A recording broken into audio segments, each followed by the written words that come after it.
Good afternoon, and thank you for joining us again on Facebook Live. And thank you, Andy Marsh, for joining us. Well, the spring is coming, the sun is out, and we are getting really close. And for all those who've had your vaccines, I'm sure, like me, you're very grateful to the NHS, and haven't they done a phenomenal job? But we are still getting to the end of the tunnel, and I would say to everyone, enjoy this weather, but we need to make sure that if you are going out and about, and if it looks crowded, then go somewhere else, because we know the areas that are going to be crowded. We know in Bristol it's going to be the Downs at Harbourside, we know at Western Beach in Clevedon and Brean Downs, and many other of our hotspots around Avon and Somerset. So if it looks too busy, then go and think something different, because we all want to stay healthy, and we all owe it to the NHS to stay healthy. So Andy, is there anything you want to add? It's been a busy time again in policing, so we've seen tragic events in London with the death of Sarah Everard and the response to that, and people have wanted to commemorate her death and make their case, have their voice heard around change. So I really want to recognise and thank the people that have done that in a way that hasn't breached the COVID regulations. I want to pay credit to the patience of the police officers, PCSOs and police staff around the whole force that have been responding to our communities who are concerned. And if there are women out there, particularly because that's the issue we've talked about in the last few days, who are fearful because they're being domestically abused, they're a victim of sexual assault or harassment, then we will listen, we will take them seriously, and we will do our very best to keep them safe and bring offenders to justice. And actually many aspects of the uplift of police officers, the growth that we're going to see over the next few years, is going to be to invest to improve our response to reports of rape and sexual assault and those public protection issues. So we want to strengthen our partnership with the public through this difficult time, Sue. And thank you for that message, Andy. And many of us, stood outside our own front doors to remember the tragedy of Sarah's murder. So I'm sure that your words will resonate with many people who are listening in. So three weeks ago, the Prime Minister announced the roadmap, now ingrained in our language, about how we are going to very slowly get back to normal. And we have to hit certain dates, and that depends on the infection. So basically, how are officers going to support this journey along the roadmap? And we had a question from Barthford Parish Council about what advice you'd give to people who are breaching coronavirus, the rules. So basically, how's where we are now, and how are we going to get to the 21st of June? There's a lot in that, Sue, with some specifics. So the 21st of June is a part of a roadmap. It's a best case scenario. So as you've already done, I'd urge people that are eligible to present themselves for their vaccinations. And I would urge all of our communities to hold the line and exercise restraint so that they respect the restrictions until they're formally lifted. Our communities have done a brilliant job working in partnership with us. And I do want to say thank you for that. So we need to be patient in these, what we hope is the final few weeks before a fantastic summer and all of the things that we're looking forward to doing. In respect of the summer, there are many events coming in. So people are planning, and I would say that this is going to be the busiest summer for policing that we've ever experienced. So I'm trying to encourage police officers and staff to take their leave, make sure they've got make sure they're ready for it. Two huge events that we'll be supporting with mutual aid is the Climate Summit in the autumn in Scotland, and much sooner than that, the G7 conference in Cornwall, where we will be offering mutual aid, that support of our officers to Cornwall, well over 100 officers per day. So massive mutual aid. And I was with an event planner, I was out this week with you in Willerton actually. We opened a new police station, and we hope to do some more of that as policing changes and grows. But when I was in Willerton, I was with one of our event planners for Somerset, and I said, what sort of work are you doing? It's much with pubs. And she said, I'm planning 30 events for the summer. 30 events. Harbourside Festival, all sorts of other events. So this is going to be an incredibly busy summer, and it's going to need good policing and police officers and staff that are ready for it. So we're getting ready for that. And in the final bit of the question, Bath Ford, our COVID enforcement team will run until this is finished. I mean, let me be really clear about this. We don't want to be doing enforcement. We don't want to be people's front rooms telling them what they can't do, which is why we value the partnership and the restraint. But where people report concerns to us, we will have dedicated officers ready to respond. Thank you, and that's absolutely right, but thank you for that. So changing the subject slightly, although linked, we did there's been a national survey regarding pet theft, in which we encouraged a lot of people in our communities to respond. And we all know we love our animals, and we've seen that puppies have really become a high-value commodity to criminals.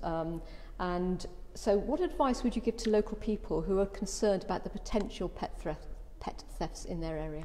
So I can understand people are concerned. The dogs, particularly, a member of the family, aren't they, so to speak? So we have had a relatively low number of reports. I checked the 1919 figures, 10 dog thefts. 2020 figures, 17. That's a big increase, and every one is heartbreaking for the family and the owner concerned.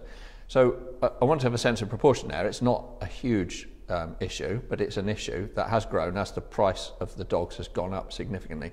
We will take the report seriously. We arrested a person only recently and recovered two dogs. So, but in terms of prevention, Sebastian, isn't it? Two things. Where we recover dogs, we like to be able to identify them. Please get your pets microchipped. That's a really helpful thing to do. The second thing is, of course, you want to be able to enjoy life with your pet. You want them to go out on walks. But there are some things that we would advise against for lots of reasons, actually. Don't leave them locked in a car. That's dangerous for the dog, full stop. But also they're in a shop window there if someone wants to steal them. Don't leave them tied up on their own outside of shops. Someone can very easily follow you and walk away with it. So just be sensible about where your dog isn't under your direct supervision, which actually that's good advice to any dog owner anyway. Sure. Okay. Thank you. It's interesting to hear those numbers as well, I think. Yeah, relatively low. Yeah, thank you. So we've now got a question from Paul Walker, an outreach worker from Avon and Somerset. What steps are Avon and Somerset taking to tackle disproportionality and improve representation? Thank you, Paul. An enormous question. And let me just very briefly, before I come to you, Andy, let me just briefly talk about the LAMI review work that we are doing under the Criminal Justice Board. So we have a review chaired by Desmond Brown, independent chair, looking at disproportionality faced by young black boys and men in the criminal justice system, focusing on prisons, probation, judiciary, youth justice, out-of-court disposal, stop and search and recruitment.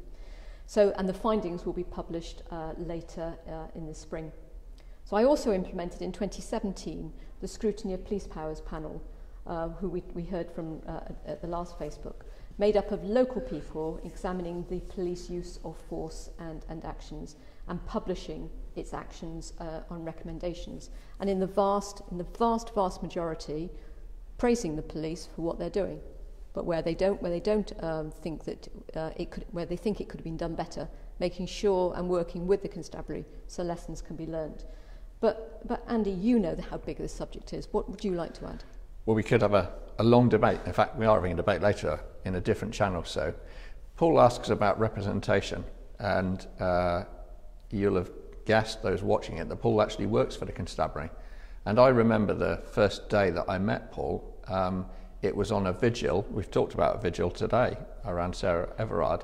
It was a vigil on College Green that followed the dreadful shootings at the LGBT club in Florida, I think it happened. Can't remember what year it was.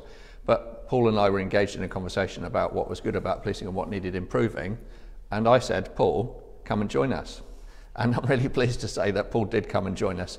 And actually, in terms of improving representation, Paul works for a team of 8 people who are dedicated to reaching out into communities and opening members of those communities' eyes to the fact that policing is a fantastic occupation, a wonderful, meaningful career to engage in where you make society better.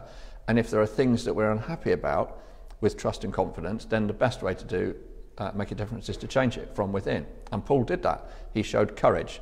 So what are we doing to improve representation and disproportionality? I would say internal things and external things. So internally, we want to be the most inclusive police force in England and Wales, and inclusion is one of 4 of our values. And inclusion has an important meaning to all of us. We want to create a workplace that whoever you are, whatever your difference in background, you will flourish and we'll get the best out of you. Externally, and in order to achieve that, we're the only police force in England and Wales, for example, that secured the National Equality Index standard. We have a represented workforce team. We have support for all minority groups in terms of their promotion, retention, well-being, and so on. Externally, disproportionality is a wicked issue. And the first thing that you do with a really difficult issue is you shine a light on it, you expose it, you put transparency through it, which the accountability and scrutiny arrangements that come under your leadership so do just that. Now, actually what you need to do in response to that is learn from it. Learning's a second of one of our 4 values.